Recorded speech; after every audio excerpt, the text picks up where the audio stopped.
Yes, reka tubasuze kandi tubifurize kugubwa neza mwese mufata umwanya mukagenda muba natwe muri gahunda z'amakuru atandukanye, amakuru bari kugenda avugwa mu myidagaduro yo mu Rwanda, mu Burundi ndetse no kw'isi hose. Tubagezaho n'andi makuru atandukanye abari kugenda cicikana ku mbuga nkoranyambaga zitandukanye ndetse n'andi makuru abari kwandikwa mu binyamakuru yaba izo mu Rwanda, mu Burundi ndetse no kw'isi hose. Musabe wowe dukurikiye bwa mbere urebe munsi ya video ukore subscribe kugira ngo dukomeze tugende tubana gatanu kuri gatanu muri gahunda zose tugenda tubagezamo.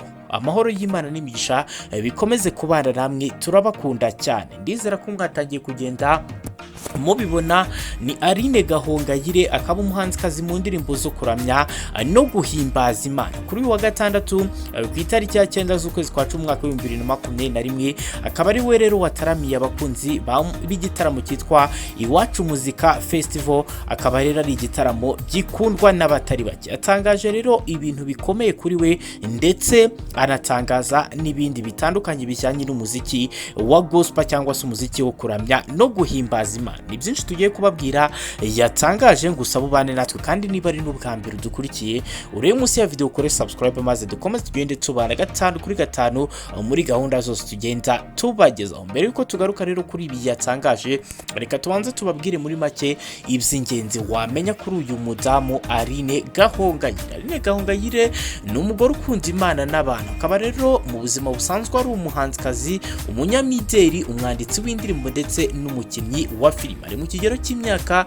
35 y'amavuko. Umwe rero mu bahanzikazi bamaze gushinga imizi ndetse no kubaka izina mu muziki wo kuramya no guhimbaza Imana. Hari ibintu rero bitangaje ndetse binihariye wamenya ku buzima bwa Aline Gahongayire. Aline Gahongayire yakoranye inzozi zo kuzaba umunyamideli. Uretse kuba rero umuhanzikazi benshi bazi mu ndirimbo zihimbaza Imana, Aline Gahongayire azwiho impano yo gukora ibijyanye n'imideli. Mu buto bwe rero yabyirukanye inzozi zo kuzaba umwe mu bagira cyangwa se umwe mu bahanga imideli. Kubw'amahirwe rero biramuhira ndetse abibonamo n'umugisha. Mu buto bwe rero yakunzaga kugenda akabone niyo nta ruhushya yabaga yahawe. Mu buzima bwe rero yifuzaga kuzahura na Yesu. Mu gihe rero benshi baba bafite abantu bakomeye ku isi bifuza guhura nabo, Aline Gahongayire we rero mu buzima bwe yifuzaga kuzahura na Yesu, gusa nta muntu ukomeye ajya yifuza guhura nawe. Ashimishwa rero no kubona abana. Gahongayire agira ati, mu buzima bwanjye nshimishwa no kubona abana bakina, bimpa umunezero udasanzwe.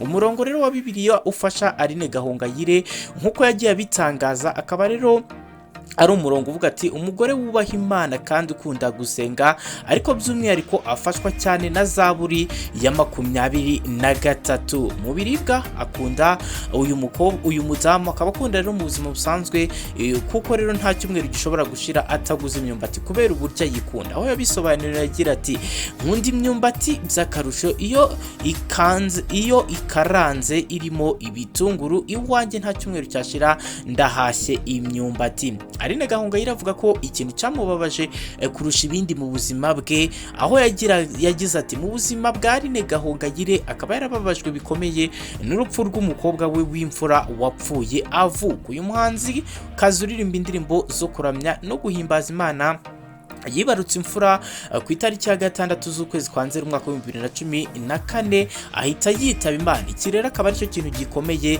cyamubabaje mu buzima bwe. Indirimbo ye rero akunda kurusha izindi kuva yatangira gukora umuziki kugeza n'igihe azaba atakiri mu buhanzi. Aline Gahongayire nta ndirimbo izamurutira iyo yise Hari Impamvu. Yagize ati, indirimbo yanjye Hari Impamvu ndayikunda cyane pe, niyo ya mbere nahereyo kandi yambereye umugisha.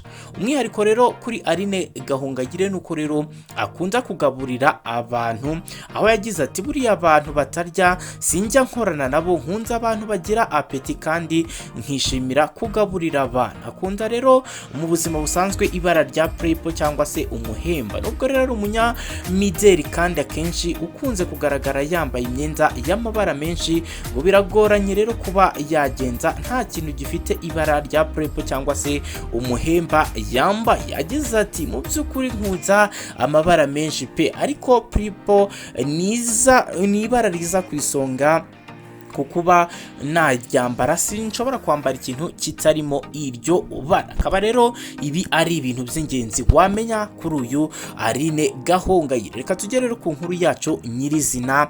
Hari kuri uyu wa gatandatu ku itariki ya 9 z'ukwezi kwa 10 umwaka w'ibihumbi 2021 Aline Gahongayire yataramiye abakurikira igitaramo cya Iwacu Muzika Festival nyuma ya Izere Mbonye waherukaga muri iki cyiciro. Iri serukiramico rero riri kuba ku nshuro ya gatatu ryakunze kunyura kuri televiziyo y'u Rwanda mu rwego rwo kwirinda ikwirakwira ry'icyorezo cya COVID-19. Gahongayire rero yabanje kuganirizwa n'umunyamakuru akaba n'umushyushyarugamba Rakimani Nzeyimana.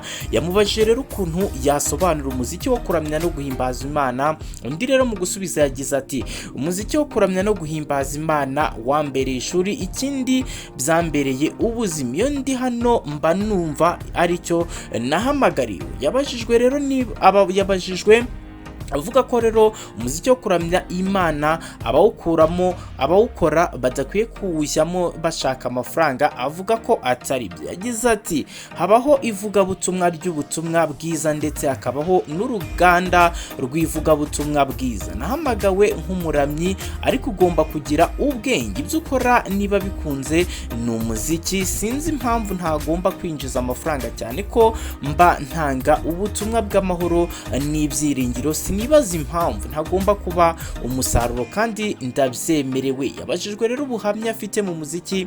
Avuga ko rero ikintu gikomeye ari uko yagerageje kwihanganira ibintu bibi. Ati mfite ubuhamya bwiza ariko ntabwo bipfa kuza.